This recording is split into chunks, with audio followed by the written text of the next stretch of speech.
I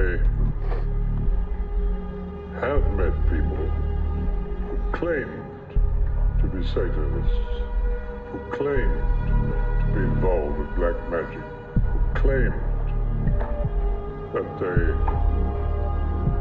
not only knew a lot about it, but as I said, I've certainly been involved, and I warn all of you, never, never, never. You will not only lose your mind, you lose your soul. Either make a pact with a god or deal with the devil.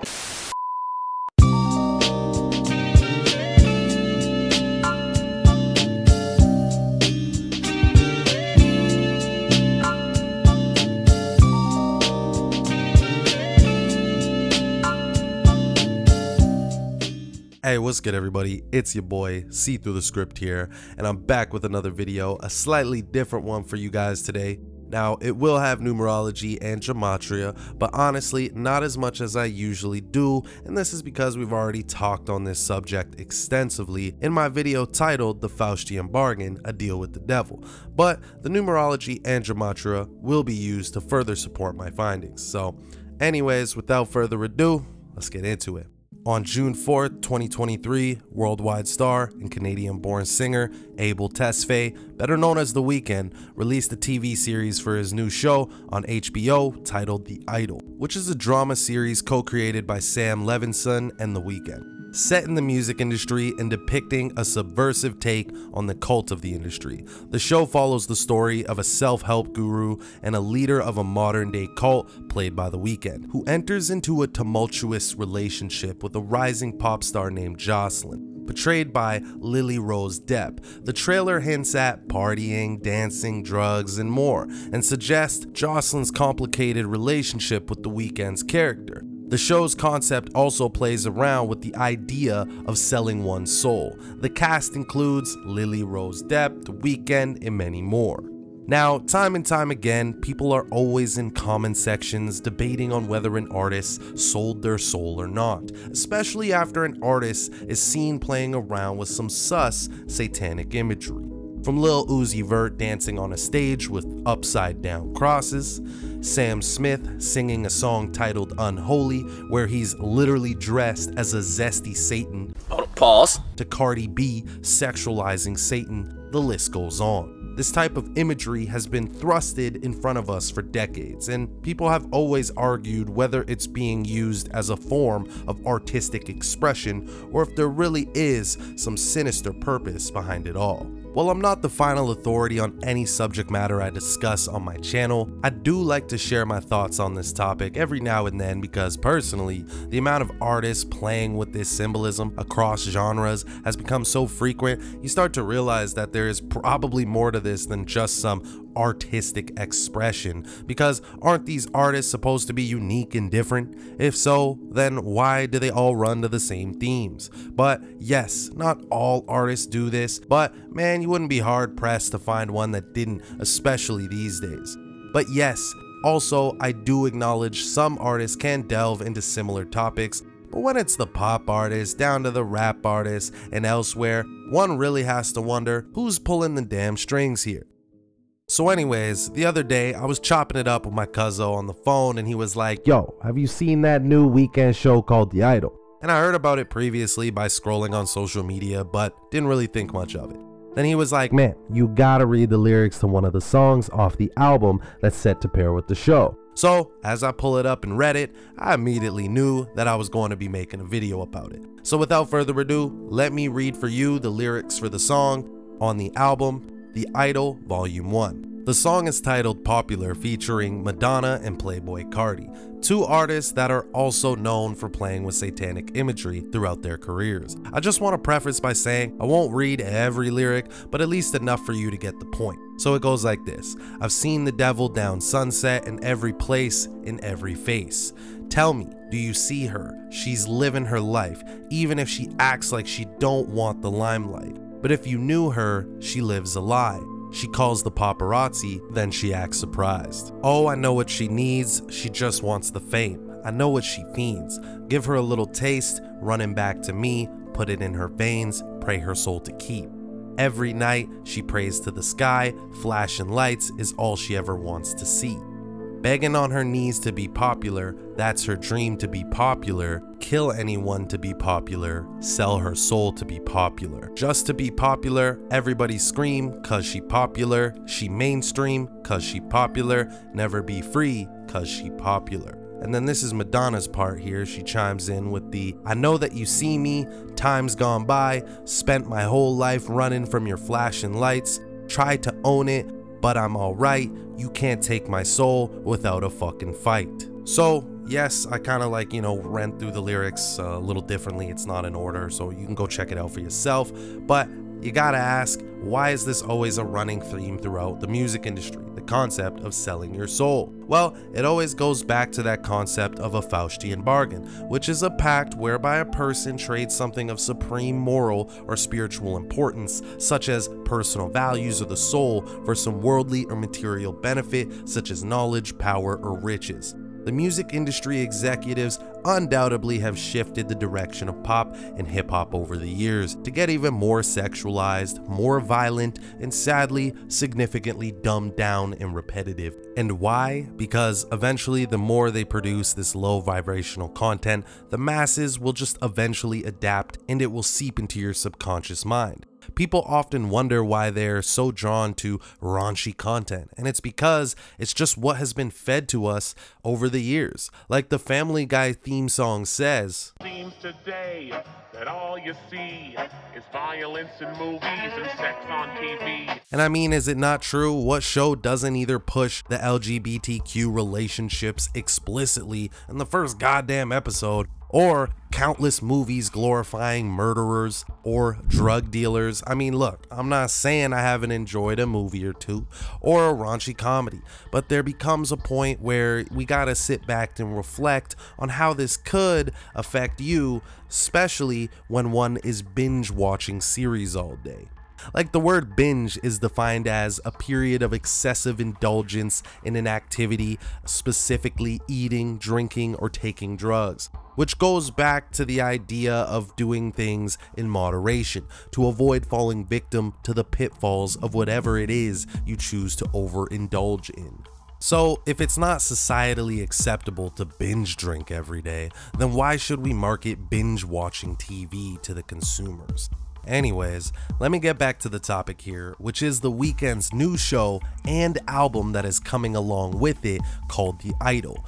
Now, I haven't watched the show personally, but it's not anything new, at least the theme of the show itself. But according to critics, the ratings aren't looking too good, receiving a 4.9 out of 10 on IMDb and receiving a whopping 29% score on Rotten Tomatoes. I mean, compared to how The Weeknd does musically when it comes to him being a constant chart-topping artist for the years until this present day, it's definitely different for The Weeknd to receive such low ratings on something he's created. But The Weeknd himself has always had a dark, more gloomy sound to his music, ultimately revolving around the topics of money, sex, and drugs.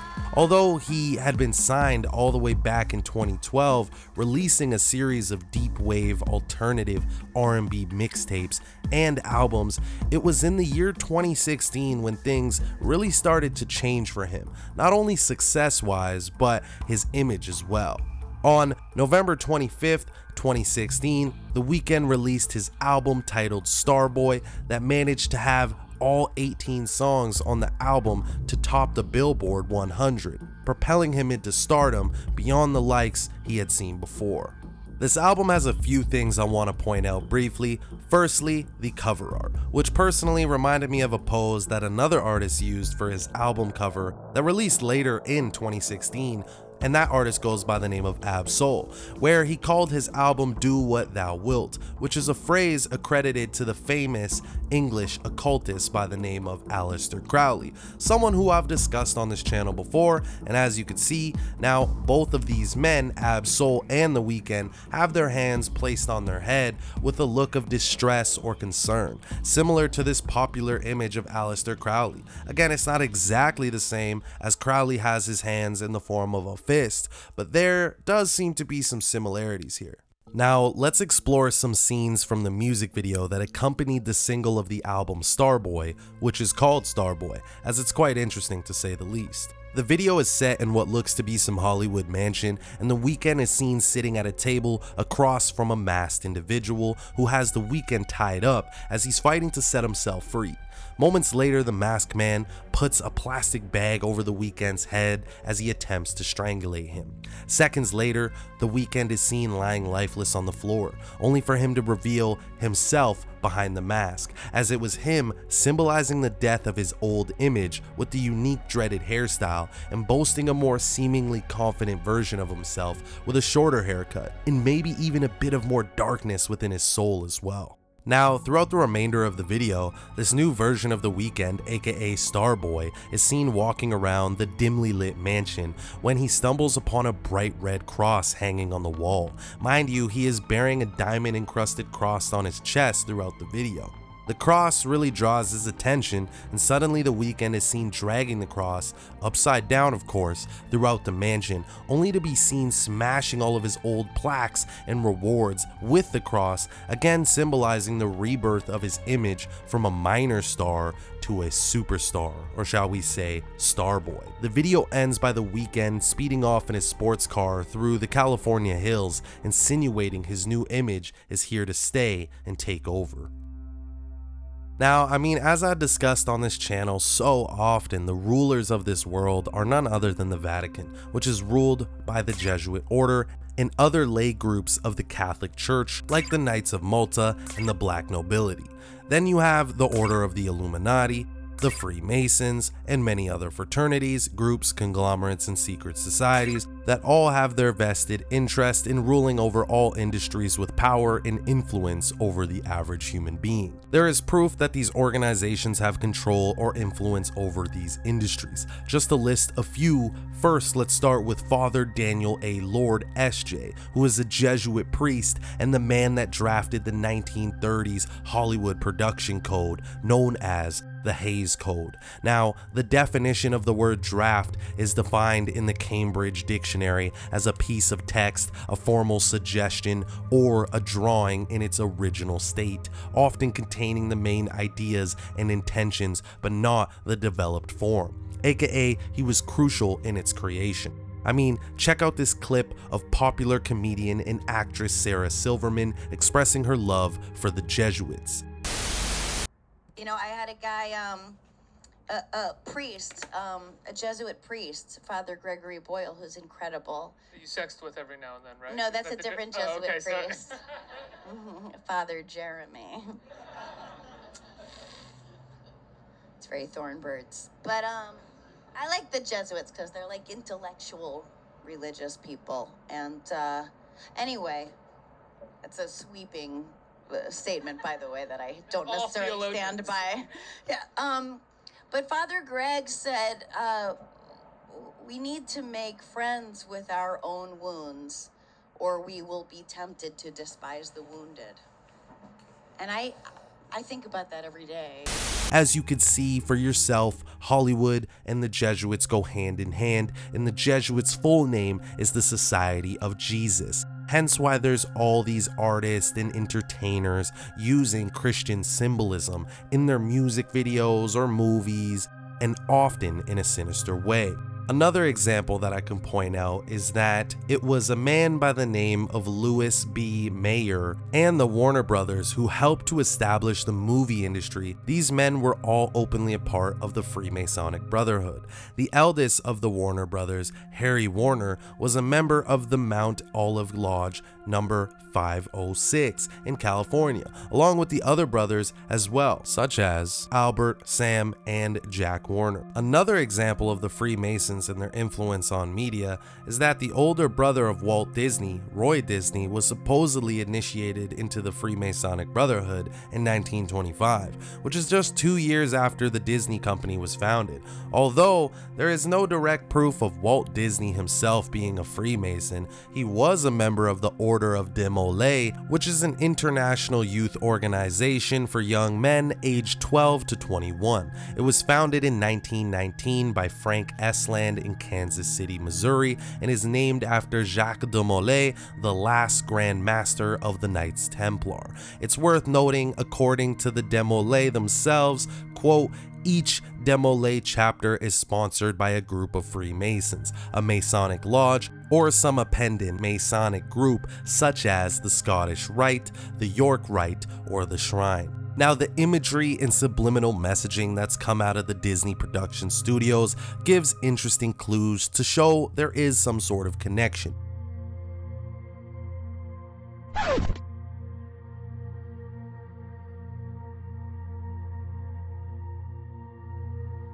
One of the biggest being Disney's Club 33, which has always raised suspicion amongst fellow conspiracy theorists, as we're so often labeled, but I prefer to call us critical thinkers. But anyways, I say all this because I don't want people to think there isn't any merit behind the claims I am making. Although there is always room for speculation, there are clear indicators that these groups hold influence. Now, back to The Weeknd. He released his big album titled Starboy in the year 2016. And we're going to use some gematria and numerology here. For those that don't know what gematria is, go back and watch many of my previous videos, but in short, it's a system that revolves around assigning a numerical value to each letter in the alphabet, and when you spell out a word or a phrase, you get a numerical value. In this case, I am referring to the practice of English gematria using the 26-letter alphabet. Starting with some numerology first, The Weeknd was born on February 16th, a date written 2/16, like the number 216.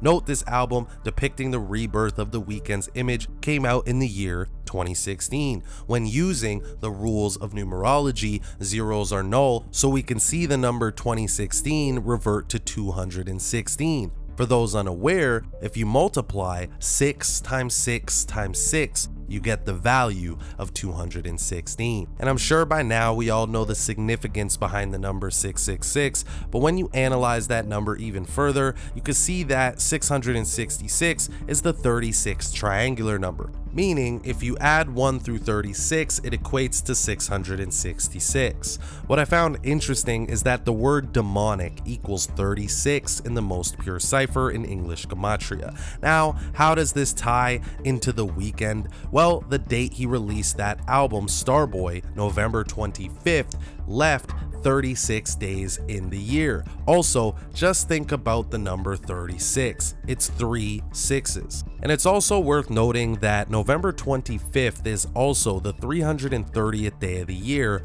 on a leap year to be exact. Notice the word Satan equals 330 in the Sumerian cipher. And yes, 2016 was a leap year.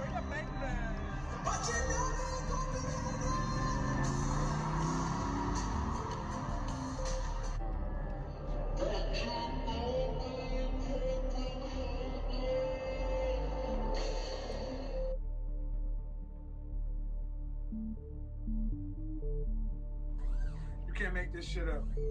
You can't make this shit up. Y'all heard it. To add to that, the word devil equals 25 in the reduction cipher. Again, it was released on the 25th day of the month. So a lot of this numerology around that album seems to tie back to none other than Satan or the devil. To better understand the relationship between 36 and 666, one could use gematria, specifically satanic gematria, which uses the English alphabet, but rather than starting with the value of 1 for the letter A, you would start with the number 36 and work your way to Z, holding the value of 61. Again, it begins with 36 because, as discussed, 666 is the 36th triangular number. And what's insane about this is that the phrase satanic gematria in this cipher holds the value of none other than 666. Now, I've shown this before, but some people probably have never seen that, so it doesn't hurt to show it again. And I mean, this should be a clear indicator to those watching that numerology has an important role in our world, and more specifically the entertainment we consume. Numbers are said to have frequency and vibration and can affect our energy, as humans are energetic beings. Although most aren't aware of the meanings behind the numbers, the people in control of these industries are, and they use them in ritualistic ways. Now, aside from the 666 and 36 connections to the Weeknd's album Starboy, his next release that will be coming out on June 30th, The Idol Volume 1, the soundtrack accompanying the TV series has clear 36 numerology as well. First, if you add the month plus the date, being 6 plus 30, you get 36 date numerology, but that date can also be written 30/6, like the number 36, and there's no doubt that the theme of his latest series and track list revolve around the devil and his grip on the music industry. Also worth noting, the word demon equals 306 in the Sumerian cipher. Remember, the soundtrack is dropping on 30/6, and it's definitely fair to say that the TV series The Idol involves the main character fighting her demons while coming to grips with the music industry that she has involved herself in. Oh, and I couldn't help but notice that The Weeknd plays a character by the name of Tedros, who is considered a Svengali character, one who primarily is portrayed as a manipulative, controlling individual using his powers of influence and hypnosis to control the actions and talents of the main female character.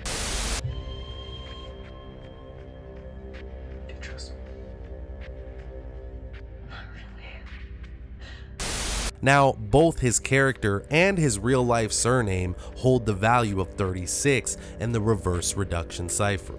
I also did want to add that now at the age of 33, The Weeknd has hinted at the possibility of dropping the stage name The Weeknd and will likely be making music under his birth name Abel Tesfaye, once again symbolizing a form of rebirth throughout his career. Now, we all know how the number 33 relates to the Freemasons, but the concept of rebirth is also a ritual within Freemasonry.